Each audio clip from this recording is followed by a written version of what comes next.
Increasing sales volume and profit margins are the primary goals of your dealership. The challenge is to find ways to do that within a highly competitive market. My theory is I should figure out ways for our dealership to sell against whoever our competition is. Just to be 3 cents less than the other dealer down the street is not what I'm all about. Customers are very intelligent. They're very educated. They read books. They go on the internet. You have to have something that's unique, different from the last store they just went to and the next store they're going to go to. I see that you actually have a USB connection in here for MP3 players. You can play your music right through the stereo system. Vehicle accessorizing is an effective way to be unique by offering products that bring more customers to your store and triggering the sales that jumpstart profits. Selecting accessories that will appeal to customers in your area and displaying them strategically is critical to your success. So too is integrating accessories into your sales process. Across the back here, if you'll see on this door, there are some vent visors that help. This means retraining your staff to capture the dollars, up to $3,500 per vehicle, that customers spend on accessories each year, before that money's spent elsewhere. It doesn't have to be a heavy sell. We keep the showroom floor loaded with accessorized cars. So we train the salesman to take the customer to a totally loaded accessorized car that has every option that they could imagine on it. It's got your 18-inch custom polished aluminum wheels on it. You're going to get one of two reactions from the customer. The customer is going to say, "Oh man, I hate all that stuff. Don't you have one that doesn't have all that stuff on it?" Certainly, Mr. I'm sorry, I apologize and take him to a car that's a plain Jane. But a lot of times, more than you would imagine, the customer goes, "Oh my God, that's beautiful. Do you have one in white?" I do like the elegance of the center cap that says Cadillac. At this point, the salesperson's learned about the customer's tastes.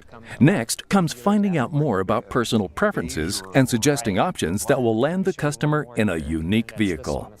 In some stores, that's when the sales manager or the accessories manager steps in to show the customer other specialized product options. I go out, I look at Mr. Jones's trade to see if he has any accessories on his trade, so then I kind of know what his likes and dislikes are, or what he's bought in the past. This has a beveled edge at the front, so we'll talk a while and we'll move into the accessories. We don't do a really heavy sell, it's a light sell. Ask the customer if they're interested in personalizing their vehicle. During that process, they're really finding out how the guest is going to use their vehicle, how long they intend to keep it, who will be driving the vehicle, and what additional options may be important to them. The accessory manager who presents aftermarket items, things like rust proofing, undercoating, paint sealant, and then of course other aftermarket accessories such as electronics, striping, wheels. A key step in the sales process is to show the customer how accessories can be made part of the monthly payment when added at the time of the initial purchase. When you're selling a new vehicle, it's a lot easier to add accessories for $30 or $40 a month than it is for them to go write another check for $2,500 to a vendor. A lot of times people forget that or aren't thinking that a dealer can do that, so you got to make sure that you cover these points. Customers should also be made aware of another advantage of buying accessories during the initial sale. There's the advantage that they're buying it through the dealer. I mean, it's very easy to disclose about, you understand we do bed liners here. We give you the same warranty, the lifetime warranty, as you get from the store down the street, the bed liner store. You drop your vehicle off, we do it here. You have any issues, you can come to us. You get your vehicle serviced here.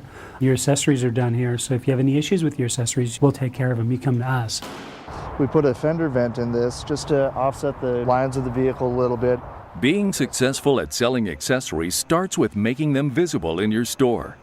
Showcasing products in high traffic areas, kiosks, racks, and wall displays, for instance, or in a boutique space will help spark sales. There's an old saying that you can't sell from an empty cart, and that's a fact. We have vendors that will supply us with product to hang up as display. We don't own those. So there's no cost in that for the dealer. If you're using displays wisely, having stuff that are product that sells, if it's not selling, get rid of it, have them get something else in there. And that's what we do. We move the product around. If it stays up there, starts getting dusty, we're not moving it, then we ask the vendor, "Hey, you got anything new?" And you got to stay on top of it. Still, to maximize profits, nothing substitutes for having accessorized vehicles on display in the showroom and being willing to adapt to what the customer wants. If we don't have exactly what the customer wants and we've got a car that they like and want to accessorize, we can certainly accessorize it to their taste. And some of the things that we put on, we can also take off. In many cases, selling accessories continues after the initial sale in the service department. Your husband has a chrome grill, but it's plastic. We have these beautiful metal billet grills. You look at what the customer has had on his vehicle, purchased from other places or even bought from the new car department. Then you also listen to the customers. They'll tell you up front what they're going to want. That one has a lot of chrome on there to clean. As long as you have a good rapport with your customers, that's what gives you retention of your customers. My rule of thumb is there's something for everybody, so I ask everybody what they need. If it's something that I don't have and I do find later on, I keep a tickler file of what the customers are looking for, and I take pictures and I'll send them from my phone or email it to the customers. If you could send me an email on that also, that would... Email serves another marketing purpose, getting the word out to customers about accessories that might be of interest. Of course, don't forget to follow federal guidelines when sending out email blasts. I do mailers, basically email mailers, instead of doing a mailer with a mail company. We send out just blasts, we call them, to customers once every 2 months and let them know what we have available for them and how we can customize their vehicle for them. Accessorizing represents a money-making opportunity for all departments. But as any experienced dealer will tell you, it's not an exact science. Every car or every time we make a package up is not always a home run. I've had mine that just didn't work out. And you know what? We have to swallow, we have to take the loss, and we go on. You have to find that niche, and you can't do it by doing one vehicle and trying one vehicle. That's not accessorizing. You're going to have to trial and error. Some stuff I do and that works well, and some stuff that I'll probably never do again. Done right, accessorizing is win-win for the customer and the dealer. This is just added profitability for the dealership. And no matter what we sell them, if we sell them just a few things over over a year, depending on the number of cars that the dealership sells, I mean, it's going to make you a lot more money than it would if you were just selling the car right off the truck from the factory.